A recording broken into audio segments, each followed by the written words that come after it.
지난주에 이어서 두 번째로 거룩하라 하신 하나님의 말씀 전하겠습니다. 레위기 말씀인데요. 레위기는 우리가 평소에 잘 접하기가 조금 그 상황이 너무 옛날 상황이어서 맞지 않습니다. 이렇게 우리가 변명할 수가 있는데, 지난 시간에 말씀드린 대로 구약 언약 신학에 충실한 그 성도들은 5살이 되면 제일 먼저 읽히는 책이 주로 암송을 시키거든요. 그 사람들은 레위기 말씀이라는 것을 한번 생각을 해볼 때에 하나님의 말씀의 능력이 참 대단하다 하는 것을 생각해 볼 수가 있습니다. 여러분, 세상을 살아가면서요, 머리를 써서 꾀를 써서 살아가는 게 좋은 것 같지만 묵묵하게 미련할 정도로 묵묵하게 주님의 뜻을 따르는 것이 얼마나 복인지 우리는 세월이 가면서 나중에 알게 됩니다. 주보에 쓴 거를 미리 말씀드려서 그렇지만 이반이라는 그 이야기의 소설에 보면은요, 머리를 자꾸 쓰는 도깨비가 머리 쓰는 사람들은 잘 속이는데 머리를 안 쓰는 우직한, 그래서 사람들이 바보라고 하는 이반에게는 꾀가 먹히지가 않습니다. 왜냐하면 이반은 욕심을 내지 않기 때문에. 이반을 마지막에 무너뜨리려고 이반에게 와가지고 손으로 일하는 것보다 머리로 일하는 게 얼마나 좋은 줄 아냐 그러면서, 그러니까 사람들이 우리는 노동을 하는 것을 귀히 여기지 손이 당신처럼 그렇게 고와서 신사로 변장한 이 도깨비에게 그러는 거죠. 그런 사람 우리는 별로 좋아하지 않아요. 이 신사로 변한 도깨비가 아니에요. 머리로 일하면 그것도 얼마나 힘든 일인 줄 압니까? 때로는 머리가 빠개질 듯 힘든 일이랍니다. 그러면서 내가 다음날 머리로 일하는 것을 가르쳐 줄 테니까 사람들을 좀 모아주세요. 그래서 이반은 순수하니까 들을 사람 오세요. 그래서 사람들이 왔는데 사람들이 별로 관심을 안 가져요. 이 도깨비로 신사로 변장한 도깨비가 저 망대 위에 올라가서 막 사람들을 속이려고 막 목소리를 높이는데 노동을 하지 않았기 때문에 빵을 안 주니까 배는 고프고 떼약빛은 내리쬐고, 그러니까는 사람들은 또 다 관심 없다고 가버리니까 혼자 큰 소리 치다가 어지러워서 망대 위에서 툭 떨어졌는데 이 머리통이 깨져버렸어요. 그러니까 사람들이 와가지고 머리로 꾀 쓰는 사람은 저렇게 되는구나 그랬어요. 여러분, 우리가 하나님의 말씀을 순전하게 믿어야 합니다. 때로는 바보 같을지라도 말씀대로 살아야 그것이 우리에게 복이 되는 것입니다. 레위기 말씀은 이 앞부분과 뒷부분으로 크게 나눌 수 있다고 그랬는데, 앞부분은 제사를 이렇게 드려라. 오늘 우리 관점에서 보면 예배를 이렇게 드려라, 예배를 이렇게 드려라, 이 말씀만 계속 반복하고 있습니다. 그리고 뒷부분에 가서는 이제 생활 속에서 너희가 예배 드리는 자라면은 이렇게 하나님과 동행해야 하느니라 라면서 말씀을 주고 있습니다. 이것이 거룩이라고 그랬습니다. 레위기의 말씀은 거룩이 주제예요. 처음도 끝도 거룩이에요. 거룩은 하나님의 것이 되는 것이 거룩이라고 그랬어요. 목소리를 부드럽게 하는 건 참 좋은 것 같아요. 또 걷는 것도, 점잖게 걷는 것도 참 좋은 것 같아요. 그러나 그것으로 거룩이 되는 것이 아니고 우리의 속사람이 거룩해야 됩니다. 그래서 속사람이, 내 삶이 하나님의 것이 되어야 하는 것입니다. 하나님이 우리를 인쳤다고 그랬습니다. 도장을 찍었다고 그랬거든요. 그러니까 하나님이 너는 내 것이야 라고 하신 그런 삶의 정체성이 내 영혼에, 내 심장에, 그리고 내 삶에 나타나야 하는 것입니다. 어떤 것도 이 예배보다, 그러니까 전반부가 예배라고 그랬잖아요. 처음도 예배요. 우리의 삶이, 예수 믿는 삶은요, 과정도 예배요, 천국에도 예배입니다. 예배는 하나님을 높이는 거거든요. 그러니까 어떤 것도 예배의 이름을 활용하면서 절대화시킬 수 없습니다. 쉽게 말해서 무슨 촛불 집회를 하면서 예배를 이용하고 다른 무슨 집회를 하면서 예배를 이용하고 그거는 예배가 아니에요. 그거는 먼저 예배는 예배해야 되는 거예요. 예배는 예배해야 되는 거예요. 그러니까 우리가 정치적인 어떤 뜻이 있고 어떤 다 뜻이 있을 거예요. 그거는 우리 각자 선택할 수 있는 거지만 일단은 예배는 하나님 앞에 거룩한 예배가 되어야 하는 거예요. 레위기에 보면은 나답과 아비후가 하나님께 그 제사를 드리면서 다른 향로, 하나님이 명하시지 않는 다른 불을 받아가지고 향로에 불을 붙이다가 죽임을 당했습니다. 그러니까 그 시절에는 이제 말씀이 세워져야 되기 때문에 하나님께서 분명한 증거를 보여주셨거든요. 나답과 아비후가 아론의 아들들이에요. 제사장들이고 그건 얼마나 귀한 사람들입니까? 그런데 그들이 예배를 함부로 한 거예요. 그러니까 하나님께서 그들을 치신 거예요. 예배가 사람 중심이 되면 안 되고요. 예배가 어떤 이데올로기 중심이 되면 안 되고요. 예배가 어떤 정치 중심이 되지 말아야 되는 거예요. 예배는 변질되지 말아야 되고요. 예배는 예배다워야 하는 거예요.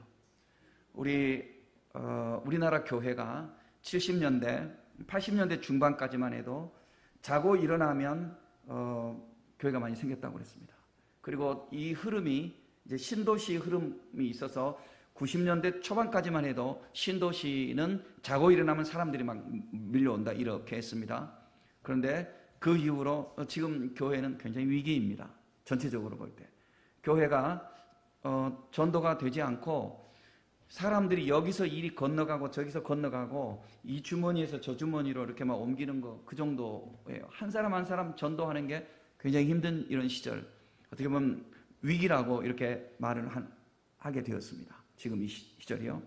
그런데 우리 자신을 돌아보면 어떤 것이 우리에게 있었냐면 우리가 예배의 거룩성을 훼손한 겁니다. 무슨 열린 예배, 무슨 예배 이렇게 하면서 자꾸 사람 중심의 예배가 된 거예요. 사람 중심의 예배. 여러분 우리가 코로나 때 이것을 실감했습니다. 코로나 때 어떻게 보면 그런 사람 중심의 무슨 이런 광고성, 홍보성, 그런 사교성 이런 예배는 다 사그라졌습니다. 그 예배 본질, 정말 거룩하신 하나님 앞에 나와서 예배를 지키고 예배를 드리는 것을 위해서 얼마나 우리가 마음을 모았는지 그때 교회 전체적으로 우리가 무엇을 반성하고 돌아보게 됐냐면 예배는 예배다워야 된다 하는 것을 우리가 교회 전체적으로 많이 반성을 했습니다. 지금 다시 이렇게 세월이 다시 풀린다고 해서 이때의 이 모습을 우리가 잊어먹으면 안 되겠고요. 여러분 예배 자리를 지키기 위해서 저도 그랬고 여러분들도 그랬고 얼마나 우리가 눈물 흘리며 이 예배를 사모하는 그런 정성을 다해서 이렇게 교회를 세웠습니까? 여러분 우리는 이 정성을 이어가는 거룩한 하나님의 순례자, 예배자가 되어야 하는 것입니다. 우리의 싸우는 무기는 육신에 속한 것이 아니요 오직 어떤 견고한 진도 무너뜨리는 하나님의 능력이라. 모든 이론을 무너뜨리며 모든 이론, theory 혹은 이데올로기를 말해요. 모든 이론을 무너뜨리며 하나님 아는 것을 대적하여 높아진 것을 다 무너뜨리고 모든 생각을 사상이에요. 사로잡아 그리스도에게 복종하게 하니. 그러니까 어떤 것도 하나님 아버지 앞에 여기 엎드러질 수 있어야 하는 거예요. 그러니까 어떤 공산주의자가 있다고 합시다. 정치적인 성향은 공산주의자예요. 그럼 그 사람도 하나님 앞에 엎드려져야 되는 거예요. 그러면은 공산주의 사상이 자기를 지배하지 않고 하나님의 말씀이 자기를 지배해요. 어떤 우리가 자본주의 우리가 선택할 수 있어요. 자본주의가 옳다는 것을 우리가 많이 주장할 수 있어요. 그러나 그 자본주의도 그것 자체도 절대화시킬 수는 없는 거예요. 그러니까 하나님의 복음은 이 세상의 어떠한 이데올로기, 어떠한 아이디어, 어떠한 사상 그것으로 하나님을 다 가둘 수가 없어요. 하나님의 그 말씀은 이터널 폼이에요. 모든 것을 다 포함하고 그리고 모든 것을 다 통치하고 모든 것을 다 주관하며 끌어가는 거예요. 그러니까 천국에 가면 이 자기 사상과 자기 고집과 자기 주장이 다 녹아진 사람들이 그리스도 안에서 거기서 끌어안고 하나가 되는 거예요. 근데 이 세상을 보세요. 자기 생각과 자기 주장과 자기 고집에 꽉 차 있는 사람들, 교회 다니면서도 원수가 돼 있잖아요, 서로가. 이것은 뭐냐면 우리가 진정한 예배자가 되지 못하였기 때문이라는 증거예요. 여러분, 우리에게 정말 예배가 여기에 임하면 저도 그렇고 여러분들도 그렇고 더 우리가 힘써야 되는데, 이 속에 있는 모든 죄악들이 사라지게 돼요. 모든 이고 모든 나 중심의 고집과 사상, 내 모든 사상과 내 모든 그런 것들이 다 녹아지고 오직 주님이 이 안에서 높아지시는 거예요. 그럼 주님이 높아지시기 때문에 주님 앞에 경배드리는 사람들이 하나가 되는 거예요. 이게 예배의 거룩성이에요. 이게 예배의 거룩성이에요. 예배를 히브리 말로 우리가 찾으면 샤카 이런 말은요, 영어로 번역하면 prostrate, 그러니까 이렇게 무릎을 꿇고 이렇게 나가는 거, 혹은 bow down, 이렇게 엎드려 경배하는 거. 그리고 예배는 또 아바드 이런 뜻 용어가 있는데, 이거는 섬기다 이런 뜻, 섬기다. 그래서 예배를 영어로 할 때 서비스 이렇게 말을 하잖아요. 그 서비스는 좀 이렇게 잠깐 더하여 주고 이런 의미로 우리가 혹시 생각할지 모르겠는데, 그런 전적인 봉사라는 거예요. 또 예배는 야레 이런 뜻이 있어요. 이런 단어가 있어요. 두려워하다. 하나님 앞에 하나님을 하나님 되게 하니까 두려운 마음으로 나오는 거죠. 하나님은 하나님이고 우리 인간이잖아요. 그러니까 경외하는 그런 마음을 가지고 오고요. 예배는 또 호다 이런 단어가 있는데, 이거는 감사를 드린다 이런 뜻이에요. 그러니까 이 성경의 예배에 대한 이런 그 용어를 다 모아서 개념을 우리가 관념을 하나 형성하면 뭐냐면, 하나님을 너무 사랑하고 너무 감사하고 너무 두려워하는 마음으로 정성을 다해서 내가 주 앞에 성별된 몸과 마음으로 나와서 엎드려 경배 드리는 것, 이것이 예배인 것입니다. 그래서 이렇게 예배 드릴 때 우리가 하나님 아버지 앞에서 우리의 영혼의 창문이 열리는 겁니다. 우리의 영안이 열리는 거예요, 여러분. 예배를 드리면 영안이 열리는 거예요. 영안이 열리는 거. 여러분, 예를 들면 여러분이 어떤 애국어를 공부를 할 때 한국어와 비슷한 그런 체계가 있는 말들, 예를 들면 일본말, 이렇게 잘 모르지만 들립니다. 잘 모르지만 들려요. 또 이게 우리 한국말이 각도가 있는 말이잖아요. 각진 말이잖아요. 독일어도 우리가 잘 모르지만 들려요. 그리고 영어는 중국말도 그런 것 같아요. 이게 리듬이 다르잖아요. 리듬이 달라요. 가장 쉬운 so am I 이것도요, 안 들려요. 왜냐하면 우리는 so am I 이렇게 해야 되는데 so am I 이러니까. 천천히 좀 해보세요. 그러면 so am I. 그러니까 안 들리는 거죠. 안 들려요. 그죠? 안 들려요. 세상의 언어도 안 들려요. 저는요, 그런 거를 이렇게 체험하면서 내가 동쪽으로 가라면 서쪽으로 가고, 일어서라면 앉고, 앉으라면 일어서고, 이렇게 까막눈처럼 행동할 때가 있을 때 내가 생각해 봤어요. 내가 이 세상의 언어도 잘 못 알아듣고 이렇게 하는데 성령의 언어를 내가 못 알아들으면 어떻게 되겠는가 내가 생각을 해봤어요. 성령의 언어. 여러분, 하나님 아버지 앞에 나와서 진심으로 우리가 엎드러질 때 우리의 영혼에 죄가 씻김이 되는, 죄가 씻어지는 거예요. 죄가 씻어지면 그때 나와 하나님과의 관계에 가로막힌 것들이 무너져요. 내 고집도 무너지고 내 습관과 내 모든 것들 다 무너져요. 주 앞에 무너지고 주님이 이 안에 서시는 거예요. 주님이 이 안에 좌정하시는 거예요.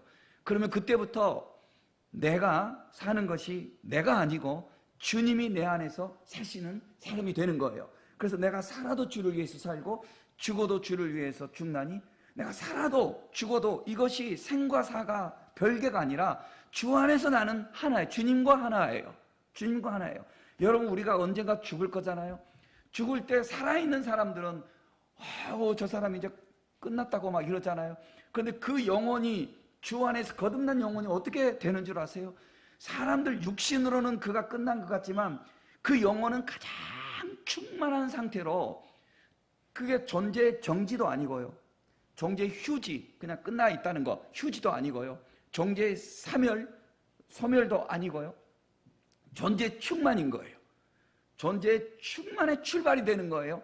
그러니까 육신으로만 보는 사람들은 죽었다 하지만은 그 사람은 진실로 하나님의 영광의 나라로 충만하게 시작되는 거예요. 왜냐하면 주와 함께 하기 때문에.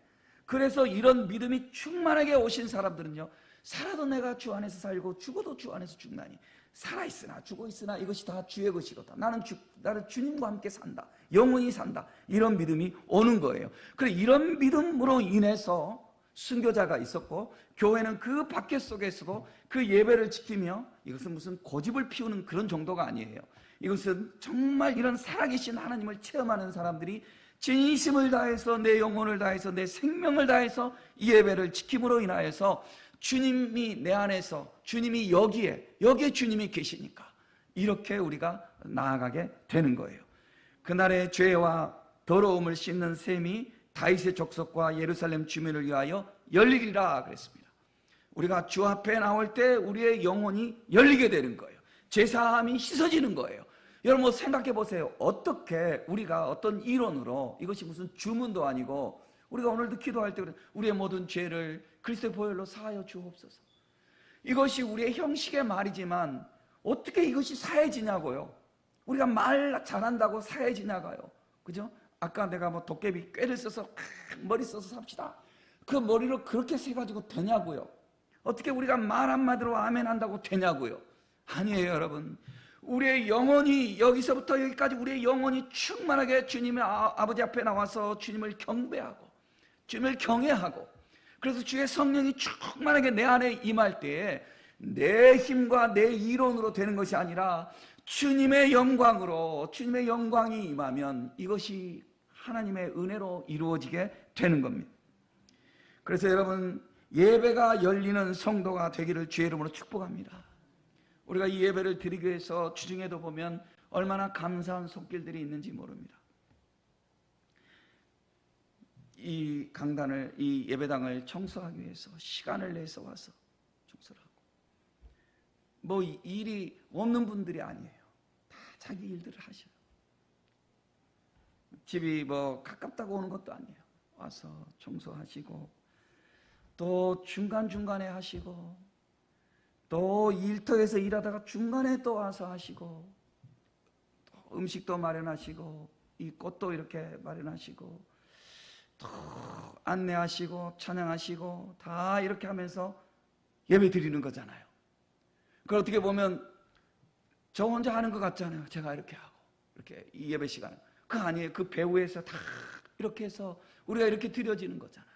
이렇게 드려지는데, 여러분들도 마찬가지예요. 여러분들이 주중에 와서 이 1시간 예배 드리고 이것으로 끝나지 마시고, 이 사람만 보지 마시고 뭐 목사의 설교, 이거는 과정이에요. 여러분, 이게 중요하지만 이건 과정이에요. 다 여러분들에게 통로가 될 뿐이에요. 가장 중요한 것은 여러분들이 심령으로 주님을 사모하고 경배함으로 인해서 여러분들이 이 예배를 통해서 주님을 배웁고 갈 수 있기를 바라는 것입니다. 주님 앞에 여러분 영혼이 드려지는 성도들이 되시기를 주의 이름으로 축복합니다. 그렇게 될 때 주의 것이 되면 다 되는 거예요. 주의 것이 되면. 주의 것이 되면 다 돼요. 주님이 쓰시니까 지혜도 주님이 주시고, 건강이 필요하면 건강도 주시고, 주님이 다 하셔요. 어떤 것도 여러분 주 앞에 절대화시키지 마세요. 오직 주님을 절대화시키는 삶을 살면 하나님이 책임지시고 그렇게 가는 겁니다. 이제 이 예배가 될 때에 주님 앞에서 주님이 뭐라고 말씀하시냐면, 너희가 주께 나아갈 때는 반드시 정결하고 흠없는 예물을 가지고 나오라고 그랬습니다. 여러분, 이 부분에서 오늘날 성도들이 예배를, 예를 들면 예배를 이렇게 관람하듯이, 종교 관람하듯이 이렇게 신앙생활을 하려고 하시면 이 말씀이 상처가 될 수 있어요. 시험이 될 수가 있어요. 여러분, 우리가 이거 헌금하고 이런 것은요, 무슨 내가 좀 남아서 베풀고, 뭐 흔히 뭐 적선한다고 선을 이렇게 쌓고 혹은 뭐 기부하고 이것이 아니에요. 성경에 보면 이것은 그리스도의 십자가의 제사에 내가 동참하는 거예요. 그래서 레위기에 보면 각자 형편에 맞게 수소를 바칠 수, 소를 바칠 수 있으면 소를 바치고, 형편이 양이나 염소를 바칠 수 있으면 염소를 바치고, 정말 가난한 자들은 예수님의 육신의 부모도 비둘기 바쳤어요. 없으니까. 마리아가 비둘기를 바쳐라 그랬어요. 집비둘기나 산비둘기, 비둘기를 바쳐라. 그러나 어떤 것을 하든지 간에 정결하고 흠이 없는 것으로 하라. 그건 뭐예요? 내 정성을 다하라는 거죠. 내 정성을 다하라는 거죠. 황소 바쳤다고 자랑할 것도 아니고요. 비둘기 바쳤다고 황소 바친 사람 앞에서 열등감 가질 것도 아니고요. 나는 내 안에서 주님이 나를 잘 아셔요. 그러니까 내가 바칠 수 있는 것 중에서 나는 흠 없는 것을 정결하게 주 앞에 드리는 거예요. 큰 짐 졌다고 자랑할 것도 아니고, 코끼리면 코끼리 짐을 지면 되고요. 소는 소 짐을 지면 되고요. 개미라면 개미처럼 하면 돼요. 다만 자기에게 주어진 것에서 하나님 앞에 정성을 다하면 그것이 하나님 앞에 예물이에요. 대신에 하나님은 절대로 빈손으로 나오지 말라고 그랬어요. 그러니까 이것을 우리가 배워야 하는 것입니다. 특별히 물질 문제로 고민하는 자들이 있습니까? 여러분, 하나님의 말씀입니다. 하나님의 약속이에요. 여러분들이 11절을 정직하게 하나님 앞에 드려보세요. 처음에는 힘이 들 수도 있어요. 왜냐하면 우리가 삶이 그렇게 길들여지지 않았으면. 그러나 어떤 교회도요, 하나님 앞에 몇 명이 모일지라도 성도들이 그렇게 해나가잖아요. 흔들림 없습니다. 그리고 그 가정이 흔들림이 없습니다. 이것은 성경에 있는 하나님의 약속입니다. 우리가 주님을 믿잖아요. 주님이 살아계심을 믿잖아요. 살아계신 주님을 믿으면 내가 산 믿음의 사람이 되어야 하는 것입니다. 그 다음에 이제 레위기 후반부로 가서 생활 속에 거룩해라. 주님이 그렇게 말씀하셔요. 생활 속에 거룩해라. 근데 생활 속에서 거룩하라고 하면서 주께서 자꾸 법을 주셔요. 레위기에서는 이것을요, 정결법이라고 그래요. 정결법. 이렇게 하면 정결해야 돼. 우리가 흔히 어렸을 때 그랬어요. 목사님, 뭐 이거 하면 죄예요?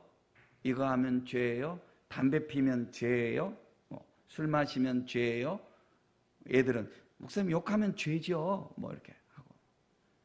무엇이 죄인가? 여러분, 그렇게 따질 거 하나도 없어요. 모든 사람이 죄인이고요. 우리가 다 실수는 할 수 있어요. 그러나 그 어떤 것도요, 뭐 그런 거 가지고 죄, 그거 아니에요. 성경 시절에 담배는 나오지도 않았고요. 담배는 16세기 그때 우리나라도 소개됐어요. 또 독일 사람들 맥주 마시고요. 뭐 프랑스 사람들 와인 마시고요. 다 그렇게 한국에도 초대교회 올 때 선교사님들이 막걸리 돌렸어요. 막걸리 돌렸어요.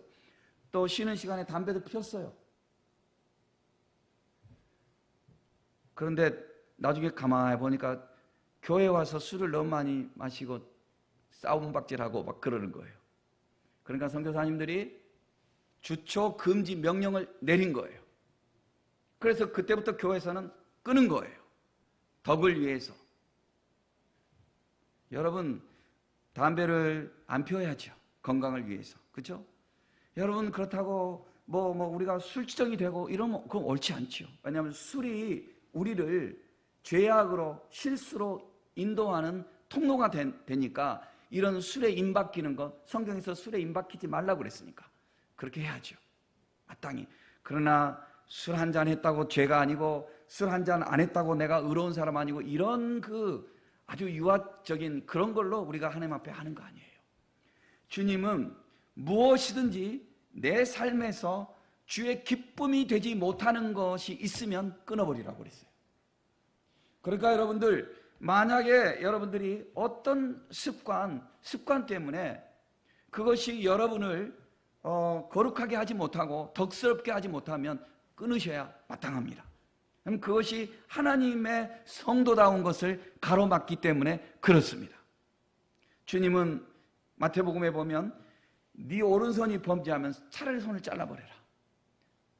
네가 손을 잘라버리고라도 천국에 오는 것이 낫지 않느냐라고 그렇게 과장법, 강조법을 통해서 우리에게 끊어버리라는 것을 그렇게 말씀하신 것입니다. 그러니까 우리가 나는 이렇게 저 사람하고 누구하고 비교해서 요게 했으니까 죄요, 죄가 아니요, 이 정도가 아닌 거예요. 우리의 모든 삶이 주의 기쁨이 되면 먹든지 마시든지 무엇을 하든지 주의 기쁨이 되는 것, 이것이 중요한 것입니다. 그런데 주님이 이제 레위기에 보면 몇 가지 생활 속에서 이런 정결법을 가르쳐 주셨는데요. 가령 이렇게 말씀하셔요. 곰팡이가 난 물건은 부패하잖아요. 곰팡이를 도려내라고 그랬어요. 그리고 곰팡이가 심하게 이게 부패됐잖아요. 그러면 심지어 그걸 부셔버리고 무너뜨리라고 그랬습니다. 곰팡이는 죄라고 그랬어요. 누룩과 같이 연결했어요. 이것을 그저 정결법을 율법적으로만 이해하는 사람은 곰팡이가 죄다, 이렇게 형식적으로 생각하잖아요. 그런데 우리 하나님은 이게 영적인 의미도 물론 있지만 생활 속에서 알고 보면 우리 성도들을 위하는 하느님의 배려예요. 그 옛날에 무슨 의학적인 지식이 없는 시절이었잖아요. 곰팡이가 얼마나 건강을 해치는가요, 여러분? 곰팡이가. 우리 몸속에 어떤 분이 그래요. 우리 몸속에 햇볕만 들어가면 1시간만 햇볕 쬐면 나아버릴 수 있는 그런 것들, 염증 이런 것들, 그 곰팡이균 들어가면 힘들다는 거죠. 주님은요, 알고 보면 우리 성도들을 위해서 그렇게 명령하셨어요. 고기를 삶아 먹으라고 그랬어요. 여러분, 의사들이요, 어떤 병에 걸리고 어떻게 하면 고기 드지 마세요, 일반적으로 이렇게 말하잖아요. 그러나 제가 이렇게 표현하면 좀 의료인들께서는 조금 뭐라 하실지는 모르겠지만 제 식이니까 제가 볼 때는 수준 있는 의사님들이 뭐라고 하냐면요, 고기를 이만큼 드셔라. 당신이 어떤 질병이 있든지 고기를 드셔라. 대신에 삶아서 드셔라. 왜요? 삶으면 거기에 기름이 나가고 거기에 독소가 나가고 그런 거잖아요. 레위기에 보면 삶아서 먹으라고 그랬어요. 레위기에 보면. 그리고 삶아서 먹되 요즘 그 특수 처리한 항아리 말고 옛날 항아리는 그 투박한 항아리였잖아요. 항아리를 2번 쓰지 말고 깨트려 버리라고 그랬어요. 주님이 왜 이러셨을까? 항아리가 흡수하잖아요, 독수로. 옛날 항아리. 요즘 유약 처리하고 이런 항아리 말고. 놀라워요. 주님의 말씀은 너무너무 놀라워요.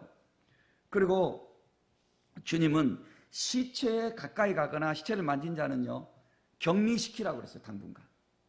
여러분, 우리가 코로나 걸리면서 혹은 이 감기 걸리면서 우리나라 사람들이 정이 많은 이런 문화다 보니까 감기 걸렸어도 일단은 학교 와야 되고, 그래서 잘했다. 우리나라는 이런다고 해요. 옛날에는 감기 걸렸는데도 불구하고 저 오늘 학교 왔으면 잘했다. 아우, 훌륭해. 그런데요, 이 선진국에 보니까 감기 걸려서 학교 오면 막 혼내요. 너 왜 감기 걸려가지고 학교 왔어? 너 집에서 쉬어야지. 결석 처리도 안 하는 거예요. 결석 처리도 안 해요. 여러분, 레위기에 보면요, 시체를 가까이 하거나 사체에 가까이 하거나 이런 거는 반드시 부정한 것으로 정결법을 따져가지고 얼마 동안은 격리를 시켰어요. 이게 다 알고 보면요, 하나님의 백성들을 보호하시기 위한 하나님의 처방이에요. 그 다음에 또 보면요, 여인이 생리를 하면요, 그건 부정하다고 그랬어요. 또 출산을 하면 그것도 부정하다고 그랬어요. 일정 기간 동안 격리하라고 그랬어요. 또 여아를 낳으면 남아를 낳은 것보다 더 격리를 2배로 줬어요. 이걸 왜 그랬을까? 이런 것들이 알고 보면 너무 오묘한 거예요. 그 고대 사회에서는 여인들의 인권이 너무 무시당하는 시절 아니에요. 노동으로부터 보호하고 남자의 손길로부터 보호하고, 특별히 여자아이를 낳았으면 여자는 더 생산하는 몸이니까 그 아이와 함께 더 있게 하여서 인류의 미래를 위해서 하나님 다 하신 거예요. 너무너무 하나님은요, 너무너무 자상하셔요. 그걸 레위기에 보면요, 앞부분에 보면 거룩하신 우리 아버지, 예배를 받으시는 우리 아버지 하나님인데, 뒷부분으로 가면요, 자상하신 우리 엄마 하나님이에요. 자상하신 우리 엄마 하나님. 하나님 엄마와 같아요. 너 이렇게 해라. 너 먹을 때 이렇게 해라. 너 집에 곰팡이 피면 이렇게 해야 돼. 그냥 두면 안 돼. 너 애기 낳았으면 이렇게 해야 돼. 너 이렇게 해야 돼. 이렇게 해야 돼. 이렇게 해야 돼. 이렇게 해야 돼. 알았지? 근데 이렇게 좋게 말하면 사람들이 안 들으니까 아예 율법으로 정결법이라는 것으로 딱 명령을 해서 지키지 않으면 안 되도록 하나님 그렇게 하셨어요. 놀라우신 하나님의 명령이에요. 여러분, 주님의 명령은요, 우리가 겉으로 들으면 우리에게 무거운 짐인 것 같지만 우리가 지키면 그것이 복되도록 주님이 명령을 주셨어요. 그래서 여러분들, 주님을 사랑하는 자들은요, 주님의 명령을 무거운 짐으로 지키지 않고요, 주님을 사랑하는 자들은 기쁘게 그것을 지키는 거예요. 오늘 이 말씀에도 여러분들이 모르겠어요. 행여 헌금 이야기 내가 잠깐 했잖아요. 그건 나오니까 한 거잖아요. 그거 다 해야죠. 아유, 이렇게 없겠죠. 한 사람도 없을 줄로 믿습니다. 절대로 하나님 아버지 앞에서요, 자기가 중심이 된 사람들은요, 하나님 말씀을 이렇게 자꾸 이렇게 재단을 해요. 재단을 해요. 그러나 주님을 사랑하는 사람들은요, 주님 이 모든 것이 주의 기쁨이요 나의 삶의 행복인 것을 알고 이 말씀을 지키는 거예요. 거룩의 반대는 속됨이에요. 구약에서 지옥을 말하는 게헨나, 또 무엇이 버려진다 할 때 그 도벳, 이런 말들이 지옥을 상징하는 것들인데, 도벳은 침 뱉은 것을 말하고요, 게헨나는 원래는 그 예루살렘 성전 밖에 쓰레기를 태우는 것이 게헨나예요. 게헨나. 그것을 게헨나고, 이것이 지옥이라는 거죠. 그러니까 주님의 것이 되면 주님이 구별하여 내 것이다 하는 것은 아무도 손대지 못하게 하셨어요. 이게 거룩이에요. 그러나 주님이 버려버린 거, 속된 것은요, 속된 것은 쓰레기장에 가서 태워지게 되는 거예요. 그래서 우리는 천국은 누가 가는가? 천국은 거룩한 성도가 가는 거예요. 예수 그리스도를 믿음으로 죄사함을 입고 하나님의 것이 되어서 거룩하다고 인정받는 자들이 천국에 가는 거예요. 그래서 우리는 이 세상을 살 때 우리에게 주신 이 거룩한 은혜를 훼손시키지 않도록 거룩을 지키는 일에 힘쓰는 성도들이 되어야 합니다. 우리의 거룩을 유혹하는 것이 있어요. 이것이 흑암의 세력이에요. 아까 도깨비 이야기를 했지만요, 이것이 마귀예요. 마귀는 우리를 유혹에 넘어가게 해요. 지난주에 제가 사이렌이라는 글을 이렇게 적어놨는데 여러분들이 읽어보셨을 줄 압니다만은, 거기에 보면 이 사이렌, 이거 어디에서 나왔냐면 이게 호모가 쓴 오디세이에 나온 이야기를 제가 그렇게 옮겨놓은 거예요. 조금 발췌 이렇게 조금 편집해서 옮겨놓은 겁니다. 거 보면은 이제 그 오디세우스라는 그리스의 장수죠. 왕과 같죠. 이 사람이 이제 바다를 건너와서 이제 트로이를 점령을 합니다. 그런데 트로이를 점령을 할 때 그 전쟁이 얼마나 이게 격렬하냐면, 우리가 흔히 알고 있는 아킬레우스, 여기 아킬레스라고 그러잖아요. 뒤꿈치. 아킬레스는 여기에 화살 맞아서 죽었지, 아무도 그 트로이 이 성의 그 헥토르, 그 유명한 장군도 이 아킬레스한테는 안 되는 거예요. 그런데 결국은 아킬레스도 거기 그 전쟁에서 죽죠. 여기 화살 맞아서. 그렇게 힘든 전쟁이었어요.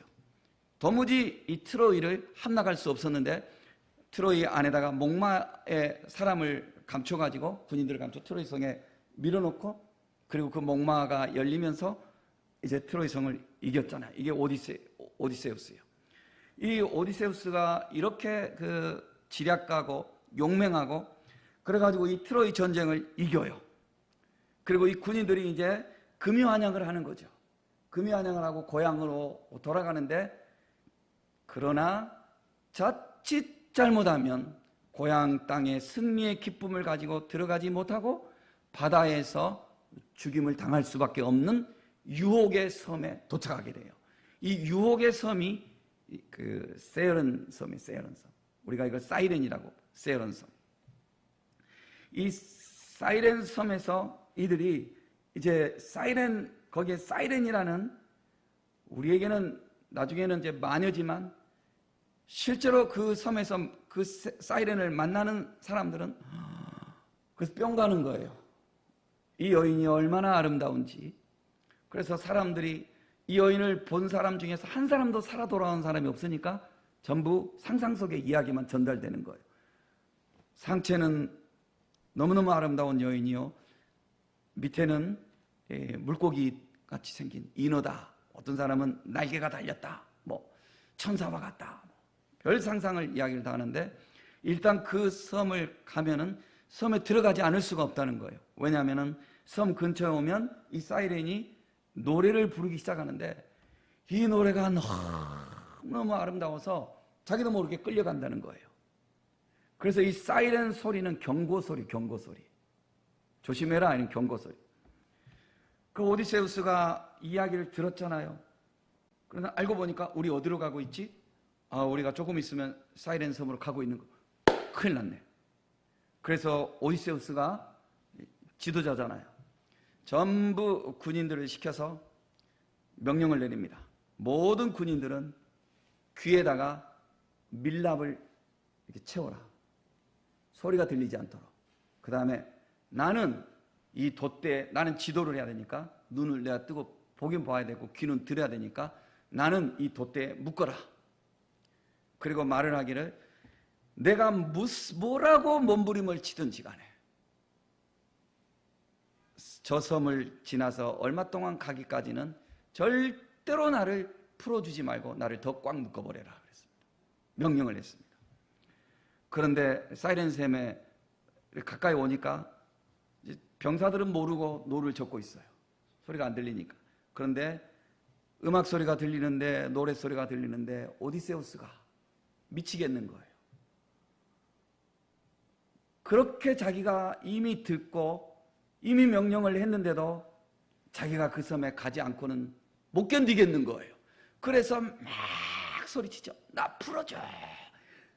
돛대를, 노를 저쪽으로 해, 저쪽으로 해, 저 섬으로 해. 자기가 명령해놓고 그렇게 하는 거죠. 그런데 군인들은 이미 귀가 막혔으니까, 그리고 절대로 자기 말 듣지 말라고 했으니까 군인들은 그냥 이렇게 노를 쳤습니다. 그리고 나서 사이렌 섬을 통과했습니다. 기진맥진하고 안 죽고 살았다 우리. 그런데 그때 그 마녀는 자존심이 상해서 거기서 죽어버렸답니다. 그래서 이게 사이렌 이야기가 여기서 나온 거예요. 그래서 사이렌은 우리 경고의 소리예요. 여러분, 우리의 거룩을 해치는 것들이 그저 수가 낮은 것들이 아니에요. 그것들은 어쩌면 우리의 모든 것을 다 주고도 갖고 싶도록 우리를 탐나게 하고 보암직도 하고 지혜롭게 할 만큼 탐스러운 그런 것들이에요. 그런 것들. 이것들이 우리를 유혹해서 우리의 거룩을 해치는 거예요. 여러분, 거룩은 예배와 생활 속에서 거룩이라고 그랬어요. 우리의 예배와 우리의 생활 속에서 하나님의 말씀을 우리가 지키지 못하도록 우리를 유혹하는 것들은 보통의 것들이 아닙니다. 엄청난 것들입니다. 여러분의 직장, 여러분의 돈, 여러분들의 친구, 우리들의 이 자존심, 우리들의 고집스러움, 우리들의 습관, 우정, 이런 것들은 우리를 너무 크게 유혹하는 것들입니다. 이것들조차도 하나님을 섬기며 거룩한 길을 가는 데에 방해할 수 없도록 사이렌을 생각하십시오. 여러분, 친숙함이, 친밀함이, 편안함이, 길들여짐이 우리의 거룩을 해치지 않도록 하십시오. 어떤 것도 우리의 거룩을 해칠 수 없도록 우리는 우리의 거룩을 지키는 성도들이 되어야 합니다. 주님 말씀하십니다. 나는 나를 가까이 하는 자 중에서 내 거룩함을 나타내겠고 온 백성 앞에서 내 영광을 나타내리라. 너희는 택하신 족속이요 왕같은 제사장들이라고 그랬습니다. 거룩한 나라요 그의 소유가 된 백성이라고 그랬습니다.